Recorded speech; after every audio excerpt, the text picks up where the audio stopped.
муминобод соли 2025 ҷавҳарбии 27 сола аз сӯи шавҳари собиқаш бо 11 зарби корд кушта шуд. Панҷакент соли 2025 марде бо қасди куштор ба ҳамсари собиқаш ҳамла ва ӯро маҷрӯҳ кард.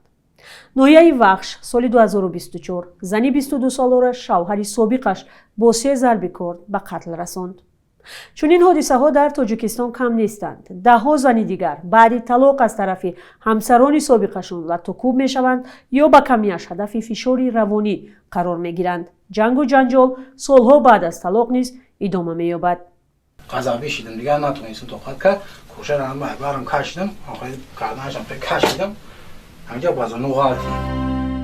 дуруд бинандаи азиз, барномаи салом хоҳарро баъд аз танаффуси тӯлонӣ аз душанбе тақдими шумо мекунем.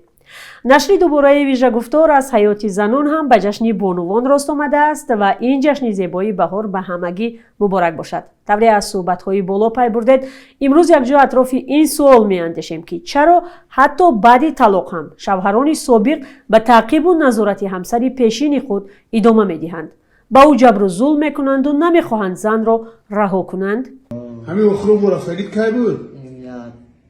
як ҳафта пеш будам. قطعی هفته پیش قطعی همین صبح اولاد و خورده بودم خونه فرزندو تو هم بود یا نبود؟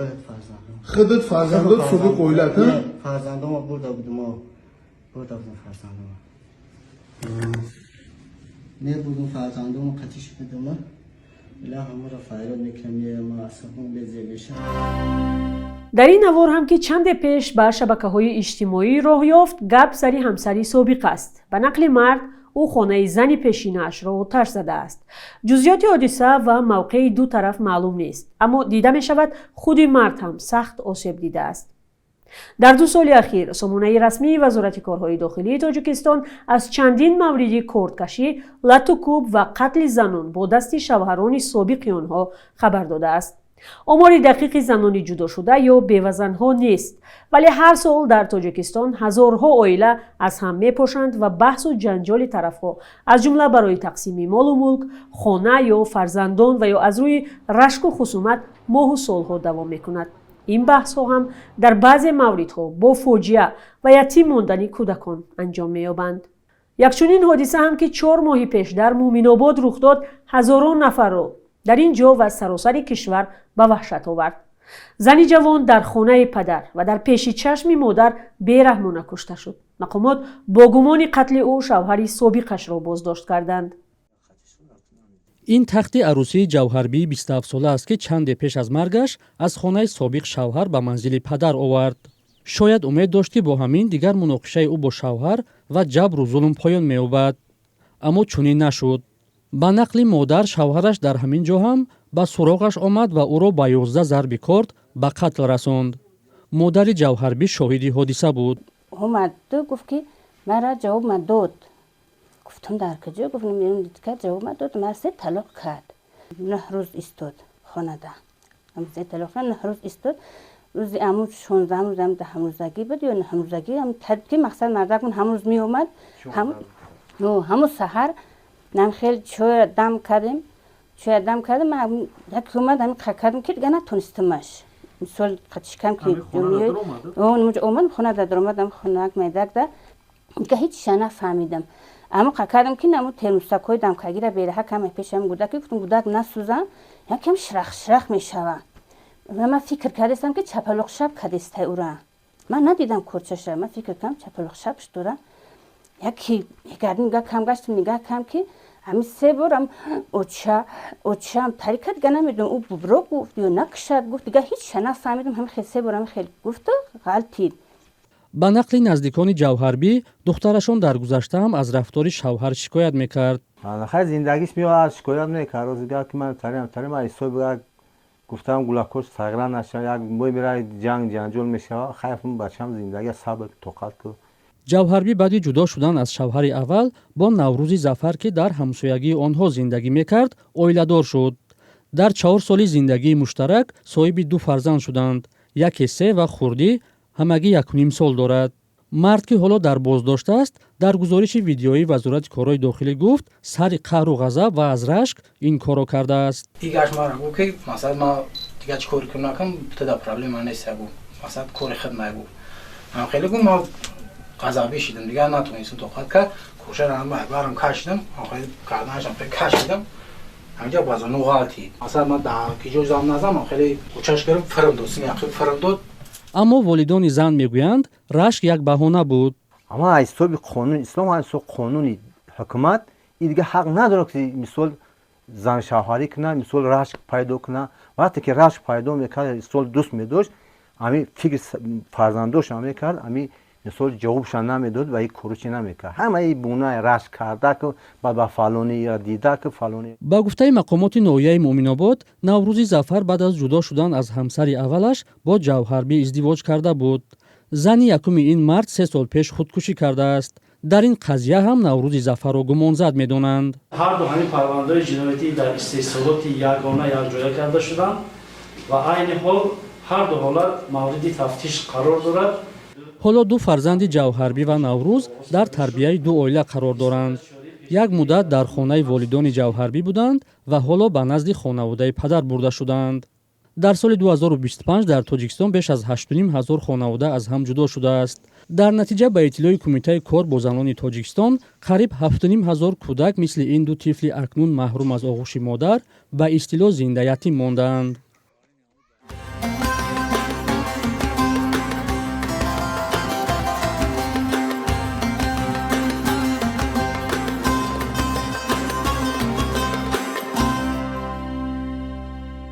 як таҳқиқот маълум кардааст ки дар 54% мавридҳо хушунату зӯроварӣ нисбати занони тоҷик аз тарафи шавҳару хешовандон ва таваҷҷӯҳ кунед аз сӯи шавҳарони собиқ сурат мегирад.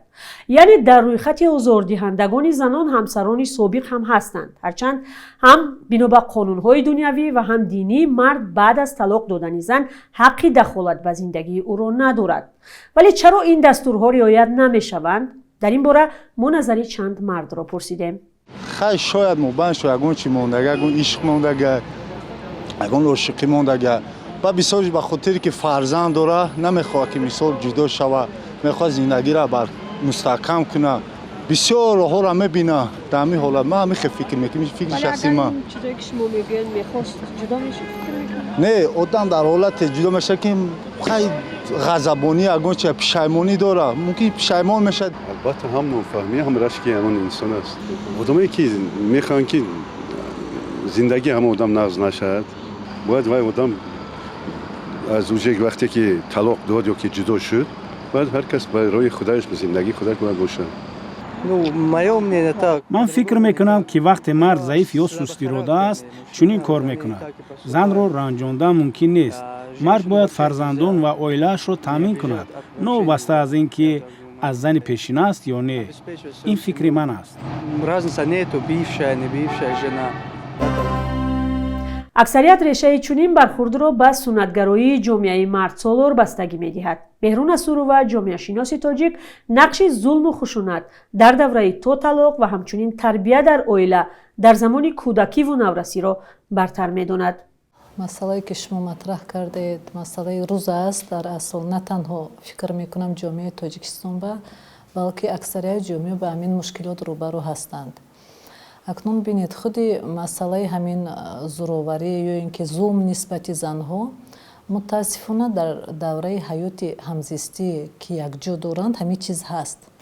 зӯроварии равонӣ дар мадди аввал месад ва занҳо ин ҳамчун зӯроварӣ қабул надоранд. яъне бинед аллакай решааш аз ҳамон давраи оилавӣ дар хона, масалан духтарбача агар калон шуда истода бошад ё ки писар ҳаминро ҳамчун меъёр қабул мекунанд. оҳиста оҳиста ҳамин ба меъёр ба мардҳои мо низ қабул мешавад. яъне мард таҳқир карданро ҳамчун меъёр медонад. вақташ ба хӯрок тайёр нашавад ҳатман бояд ё хушунати равонӣ ё хушунати ҷисмонӣ кор то ҷое мерасад ки хушунати ҷисмонӣ ҳам мешавад, яъне заданама куфтанама ё дигар хушунатҳо. бинед ҳама аз хушунати оилавӣ дар овони кӯдакӣ гӯем ҳамин хел рафтан мегирад. кӯдак чизеро мебинад ҳамун фарҳанга дар оилаи худаш ҷорӣ мекунад, ҳамуна ҳамчун моликияти худ қабул мекунад. яъне ин чизи ман ҳаст гуфта ҳамчун чизе ки аз они худ. вақте ки оила ҷудо мешад баъзе мардҳо ҳамин баъди ҷудо шавидан қабул надоранд ки рашк аст дар ин ҳолата, як рашки зиёд аст ки чӣ хел ин аз уни ман буду масалан ба нафари дигар оила бунёд кунад. Баъзе нафарҳо масалан хусусиятҳои характери онҳо ба худписандӣ ҳастанд, хусусиятҳои эгоистӣ аст ки намехоҳад не ман қати хушбахт нашуд, дигарро қати хушбахт шуда нашуд, дидан намехоҳам, маҳрум мекунанд, масалан масъалаи иқтисодӣ қати маҳрум мекунанд ва дигар хушунатҳоро нисбаташон раво мебинанд. аз ҷомеашинос хостем бигӯяд ки занон бештар аз сӯи шавҳарони пешин ба чӣ навъи фишору зӯровариҳо дучор мешаванд? амин боз хушунати равонӣ барои он ки маълумоти кофӣ надоранд, яъне онҳо фикр мекунанд вай хушунати ҷисмонӣ шуд, шаҳвонӣ шуд, он ҷиноят аст, а хушунати равонию иқтисодӣ ба ҳамчун ҷиноят қабул намекунанд, яъне маълумот надоштани ҳам аз ҷониби мард, ҳам аз ҷониби зан, яъне равонӣ бештар телефон қати занг задау таҳқирҳо карда ё дар ҳолатҳои дигар рӯбарӯ шудан таҳқирҳо ва дигар хушунате ки бештар мардҳо нисбати ҳамин занҳо раво мебинанд баъди ҷудо шуданам, анамин хушунати иқтисодӣ аст. Бовар кунед масалан баъзе вақт оилаҳо то 4 фарзанд қати ҷудо мешаванд. Оила ҷудо шуд, фарзанд ягон айб надорад, яъне таъминоти фарзанд вақте модар кор надошта бошада, аксарият масалан занои мо на ҳама соҳиб маълумоту соҳиб касб ҳастанд, яъне онҳо дастнигари ҳамон падари фарзанди ҳамон кӯдакашон аст, яъне то як вақти муайян ки соҳиби кор шавад ё мувофиқи ҳуқуқ масалан то ба балоғат расӣ вай ҳуқуқ дорад, падар дар дили хо масъала бояд кӯмаки иқтисодиша расонад. Ана мин ҳолат ба падаро канда мекунанд, ҳамин ана ба монанде ки як гӯем қасдам, гӯем ҷазоам, гӯем хато намекунем, ҳатто ҳамин зиндагӣ ту ба маъқул нашуд, ту рафти масалан бо дигар нақши иҷтимоӣ дар ҷомеа, ту обрӯра масалан хел кардӣ, ту фалон кардӣ, ту беҳмадон, ҳамин ҳолат ба ҳамин ҷазоҳоро аз фарзанд гирифтани мешаванд ки бисёр кори хато аст. Масалан дар аксарият ҳолатҳое ки оила ҷудо мешавад, азияти калона пеш аз модарам фарзанд мебинад. аммо чаро дар бархе ҳолатҳо кор то куштору бераҳмиҳо ҳам мерасад? яъне як мард то чӣ ҳад бояд ба зан эҳсоси қаҳру нафрат дошта бошад ки фарзандонашро аз модар маҳруму ятим кунад? аз ин ки ҷудо шуд азият мекашад ё чӣ? ба ин суолҳо ҳам аз Беҳрун аз Сурува назар пурсидем. мо ҳамон фарҳанги ҷудошавиро надорем, ба монанде ки фарҳанги оиларо сохтан осон аст, не ки устувор нигоҳ кардан бисёр мушкил аст. ана ҳамин ба монанде ки фарҳанги оиладориро имрӯз мо қариб ки аз даст дода истодаем. Аксарият ҷавонои мо ба маъное ки ҳамин номаш ба як оила мекунанду баъд мебинед дар як вақти кӯтоҳ ҷудо мешавад. Масалан имрӯз шумораи ҷудошудагона аз масалан 20 сол қабл ё 10 сол қабл муқоиса кунед, ин хатар аст, ин бонги хатар аст барои ҷомеае ки ман хел нишондод дар мо набуд. Масалан агар муқоиса кунем ҷомеаҳои дигар ба масалан гуфта истодам кам ҳолатҳое мешавад ки баъди ҷудо шуда масалан ягон ҳолати акун сахт агар қасдона бошад ҳамин зӯроварӣ ё ин ки ҳолатҳои ҷазо баъди ҷудошавӣ мард нисбати зани ҷудошудааш кунанд. Аммо дар мо имрӯз дар шабакаҳо дар асл мебинем ки ҳамин хел ҳолатҳо шуда истодааст.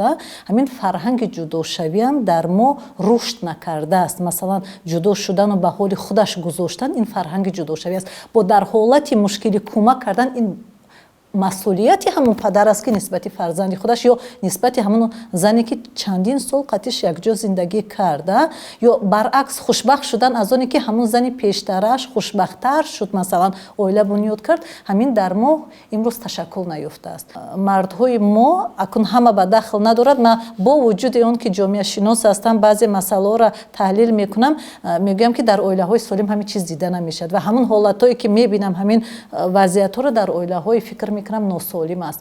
онҳое ҳам ҳастанд ки пас аз расман ҷудо шудан фавран издивоҷ мекунанд, вале ҳамсарони собиқашонро барои бунёди оила ё робита бо каси дигар фишор меоранд ва дар бархе ҳолатҳо онҳоро талоқи шаръӣ намедиҳанд. бо ин роҳ аз ӯ гӯё қасос мегиранду мехоҳанд пеши роҳашонро баста нигаҳ доранд.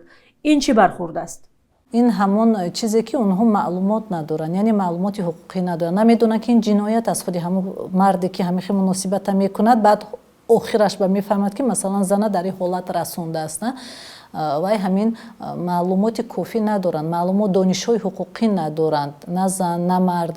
ҳаминҳоро бояд устувортар кард то ки онҳо дарк кунанд. پس از جدا شدن زن باید چگونه رفتار یا چیکار کند که به این مشکل روبرو نشود یا خود را حفظ کرده تواند؟ وقتی رسیده است که ما در عصر زندگی میکنیم که زنها باید صاحب معلومات، صاحب کسب باشند. در همین حالت اونا مستقل تر میشن، دستنگری مرد کمتر میشن. مثلا همون در چارچوبه مثلا قانون مشکلات خود حل میکنن.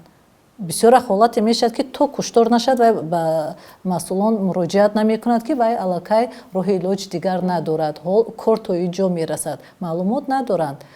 دستنگری مرد زیادتر که هستند بعضی وقت به بسیار فشارها اونها تا باور و طاقت میکنند. ولی به تاکید این مصاحبه ما باید با مناسبت و برخورد خوب با زن و عموما خانواده عائله را استوار نگه داشت. با امید پایداری عائله ها خاتمه دادن به جبر و ظلم نسبت زنان برنامه را اینجا به پایان میبریم. منتظر شرح و نظری شما هستیم. شاید چیزی بود که ما نگفتیم شما نویسید. تا دیدار، خداحافظ.